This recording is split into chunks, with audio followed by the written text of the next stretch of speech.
বদ্বীপ, বাংলাদেশের 1300টা নদী এটার উপর দিয়ে বয়ে গিয়েছে। ফলে বাংলাদেশ একটা কৃষি নির্ভর এবং পানি সংক্রান্ত দেশ।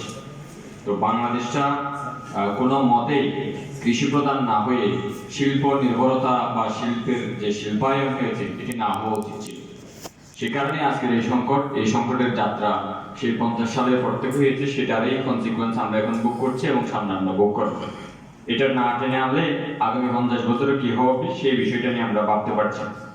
আমি খুবই কর্তব্য বিমূঢ় হয়েছি এই উপস্থাপনাটা দেখে। এটা আমি আগেও করেছি, কিন্তু আজকে যেহেতু স্লাইড শো দেখেছি তখন চোখ এবং কান একসাথে কাজ করেছে, ফলে আরো বেশি আমার স্টাডি হয়েছে।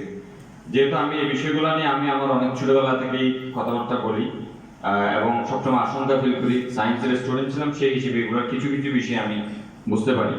তো যাই হোক, শুধু এতটুকু বলবো যে বাংলাদেশে যে এই মুহূর্তে যে সংসদ, সেখানে তো 199 জন বিজনেস পার্সন, শতকরা 65% লোক যখন বিজনেস পার্সন হন কোনো দেশের পার্লামেন্টে, তখন ওই পার্লামেন্ট আলটিমেটলি বিজনেস পারপাসে চলে।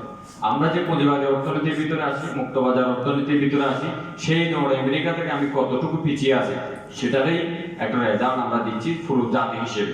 একটা উদাহরণ দেওয়া যাক, আমাদের চকরিয়া এবং রামগড়িতে যে পরিমাণ তামাক উৎপাদন হয়, গত 14 বছরে বাংলাদেশের জাতীয় রপ্তানি ট্রফি পেয়েছে এই তামাক উৎপাদনকারী সংস্থাগুলো, ব্রিটিশ আমেরিকান টোবাকো। এই যে একটা সংকট, এর সাইডে দ্বিগুণ টাকা ভর্তুকি দিতে হয় শুধু তামাকের ফুসফুস ক্যান্সারের কারণে বাংলাদেশের স্বাস্থ্য খাতে ভর্তুকি দিতে হয়। এবং বাংলাদেশে আপনারা জানেন যে রেল এবং স্বাস্থ্য খাতে প্রতি বছর এই ঘাটতিটা ভর্তুকিটা দিতে হয়।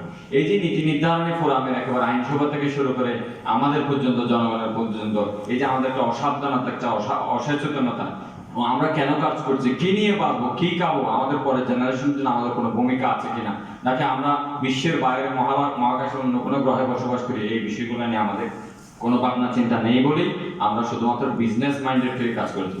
বাংলাদেশের প্রতিটি নাগরিককে আমরা দেখেছি তারা অসম্ভব ধরনের নিরঙ্কুশ, তারা যা আছে সে তার ব্যাপারে অ্যাবসলিউট। ফলে সরকারও আলটিমেট অ্যাবসলিউট হয়েছে, যেটাকে কোরআন শরীফের ভাষায় আমরা বলতে পারি যে জাতি যেমন তার নেতাও তেমনই হবে।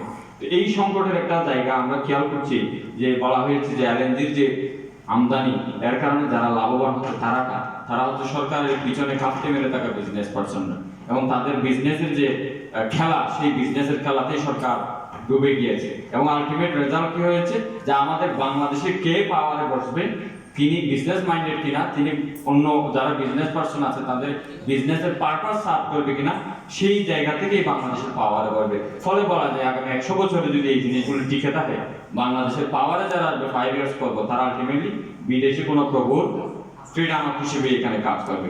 এবং এখানে যখন আমরা কাজ করতে যাবো তখন ওই পুরা মদের গড়ার ভিতর থেকে শরবত বের করার কোনো সুযোগ নেই। আমরা সেই সংকটের মধ্যে আছি। তারপরেও যদি বলি, আমরা জাতি হিসেবে আশাবাদী, আমরা অনেক ছড়ায় ফেরিয়ে এসেছি, আমরা অনেক দুর্যোগের সম্মুখীন হই, প্রতি বছর আমরা সেগুলোকে মোকাবেলা করি, রেজিলিয়েন্ট হওয়ার চেষ্টা করি, আমাদের আশার কোনো শেষ নেই, আমরা আশায় বাঁচি।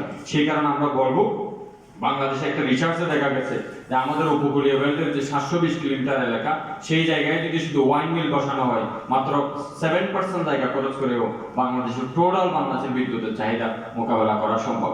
আপনি যেই টাকা দিয়ে 50 টাকা ভর্তুকি যদি দিয়ে, আপনি যদি ক্যাপাসিটি চার্জ দিয়ে যদি আপনি এলএনজি আমদানি করে বাংলাদেশকে যদি আবারও যদি আপনি জীবাশ্ম জ্বালানির মধ্যে ঢুকিয়ে দিতে পারেন, অথবা বাংলাদেশ থেকে যদি আপনি গ্যাস উৎপাদন করার কথা বলেন, আমরা এই দুটো সেক্টরকে বাদ দিয়ে ভবিষ্যতে একটা টেকসই বাংলাদেশের জন্য যদি আমরা চিন্তা করি, যেটা আমরা এখন পৃথিবীতে ক্লাইমেট চেঞ্জের কারণে কনসিকুয়েন্সে ভুগছি, সেই জায়গা থেকে যদি আমাদের বেরিয়ে আসতে হয়, আমরা মনে করি যে আপনি বেশি টাকা খরচ করে রাষ্ট্রীয় উদ্যোগে সরকারি অর্থায়ন আপনি ওয়াইন মিল বসান, সোলার প্যানেল বসান, এই দুটো সেক্টরে কাজ করেন, আমাদের ওয়াটার সোর্স গুলোকে ইউজ করেন।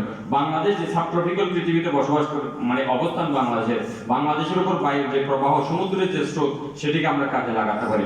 এবং বাংলাদেশ যেহেতু সাবট্রপিক্যাল, আলটিমেটলি আমাদের সোলার প্রতি বছর কমপক্ষে 8 মাস কাজ করবে ডিরেক্ট কারেন্ট দেওয়ার জন্য, এতটুকু উপযুক্ততা বাংলাদেশ আছে। কারণ বাংলাদেশের ফরিদপুর পর্যন্ত এটা ডাইরেক্ট সূর্যের যে কেন্দ্রীয় যে আলো বা ফটো, এটার ভিতরে অবস্থান করে।